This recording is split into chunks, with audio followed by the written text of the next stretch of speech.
Okay, here we go. Common application in the UCAS. We're going to start with the different formats here. A lot of people say, what is actually the difference between these two things? The US, like we said earlier, a lot bigger. Hundreds and hundreds and hundreds of universities. They are adding more every single year. Typically, those are smaller schools, more rural schools. But the common application has pretty much everybody except the University of California. Okay. The University of California is its own separate thing. It's not part of the Common App, and that includes UCLA, that includes Berkeley, Davis, San Diego, and a few others. So for the most part, the Common App is every single school in the United States except for California. And California, they just like to do their own thing. Okay. You can make as many applications as you like, as long as mom and dad are comfortable paying those application fees. They are separate to actually submit. So you do want to make sure that you take care of your timing as well, because each application has, we're going to talk about this more, but each application has its own essays and requirements and different things that you want to go through. So it's not only a money thing, it's also a time and energy thing. It's going to take weeks, if not months, to really prepare and complete all of these different things. So typically you do want to narrow down your list. Moreover, the high school counselors, your high school counselor at school is typically going to give you around 10 recommendations. They're going to help you out with 10 different schools. So at least 10 schools and maybe a couple more if you can, independently of your counselor, and if you don't mind doing it by yourself or finding some help. The great thing about the U.S. right here is for people who are kind of, young adults, 17 years old, 18 years old, who may not know what they want to be when they grow up, which is a really tough conversation that I've had with a lot of people. And it's okay if you don't know. It's okay if you don't know what you want to be when you grow up. And what's great about the U.S. system is you don't have to declare it right away. You can actually go 2 years in American university without declaring a major at all. As long as you declare in your third year, you're fine. You're fine. Other than that, you will have to actually take an SAT or an ACT. Just a quick comment. I know this isn't a presentation on the ACT, SAT, but just a quick comment. Don't do the ACT internationally. Do the SAT. The ACT now has been switched to a computer screen format, which is really, really difficult to do. You have to click a lot of screens, and it's really difficult to go back and forth. If you guys are thinking about the SAT, and I'm happy to, answer some questions on that later, go for the SAT. Don't do the ACT these days. But not every school requires this. For example, NYU. NYU is a really popular school for a lot of people. NYU recently stated that they don't really care about doing these tests anymore. So please be sure to check the different schools that you're thinking about attending. Every school has an admissions board website, and they will let you know whether or not it's necessary to take an SAT. And you can get in. I had a student who did not take the SAT, did not take the ACT, and we were fortunate she got her early decision acceptance to NYU without either of those. So it is possible. For the UK, there's the Queen. There she is.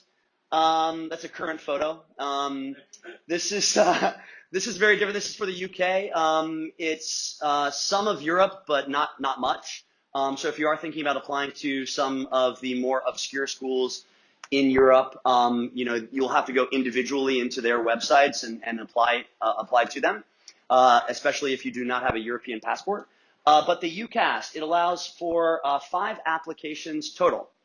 The thing about that is it does not mean 5 completely different schools. It means 5 programs. It means 5 courses. So in other words, you can apply to the same school for 2 different programs, right? The trick about this is you want to make sure that they're somewhat similar because you have to write a personal statement for these applications. So I would not recommend applying for chemical engineering and dance, right? Something like this. So try to consider how you would work those different programs in and what the relationship is, because you actually must declare what you're going to study in advance. You don't have time to figure it out. And for the U.S., even though the SAT or the ACT might be a barrier stopping you from preventing, for many students who aren't sure about what they want to do, this is a barrier for the UK, because if you decide to change your program, you may have to completely reapply and then lose that entire year. Lose that entire year of education, reapply, lose all that money. So you do want to decide on those things fairly early. Here is a quick timeline for you guys. I'll try to break this down a little bit more for you. Here is the 2019-2020 dates for the upcoming application process. You can actually open and begin your Common Application today, now. Go online, commonapp.org, and just punch in your email. You'll add things like your address, phone number, these sorts of things. But you can actually begin. You can actually begin your Common App. I know the text is kind of small, but I'll try to say this for you. For November 1st, November 1st is kind of the first major deadline. This is the deadline for all of those early decisions for the most part. So you're going to want to choose your early decisions soon. And then the rest of the deadlines, kind of, you have time getting into winter. Just for November, that's the deadline for California. So if you do want to go to UCLA, if you want to go to Berkeley or one of these other schools, the deadline for California is much, much earlier. And so take care of those schools. Be sure to take care of those. For most of those EDs, you'll get the notification back for your early decision just in time for Christmas. So hopefully it'll be some good news, but you'll always hear students at international schools in Hong Kong staying awake and talking to each other for those 4 a.m. or those 3 a.m. early decision emails that come through. And then depending on how soon you see them in public again, you'll know whether they got in or not. It's a tough time for a lot of people in December, but most of the deadlines are in January. Some of the schools go into February. Michigan, University of Michigan, for example, is February 1st, 2nd. It changes every once in a while. But what I would say, research those options, write those essays. You will have to do interviews depending on some of the schools. So a lot of schools, because we are in Hong Kong, a lot of schools do come to Hong Kong, whether that's in a hotel or elsewhere.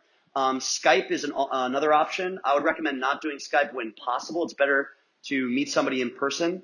But then you still have plenty of time to decide before you finally receive those in spring. Here's the UCAS. The UCAS is also open right now, so you can go and start your UCAS, but you cannot submit them. You can't actually submit those applications until the 4th of September. So technically, guys, nobody is behind yet, okay? So we're all early right now, but you would want to make sure that you research those 5 schools beforehand. The Oxbridge deadline is super early, October 15th, year in and year out. And they do have some extras for that Oxbridge application. Then for the rest of those courses, you have until January 15th. Like I mentioned earlier, depending on how early you submit your application, so if you submitted it in September, you would potentially get your offer in March 31st. It'd be very, very early, but it just kind of rolls and continues. A lot of people ask, and we can talk about this more, what happens if I don't get into any? I'm only applying to 5 schools. What if I get rejected by all 5? Or what if I just don't even want to go to any of them? I get accepted, but I've changed my mind. After June, there is an entire process called clearing. And clearing lets you change your school options.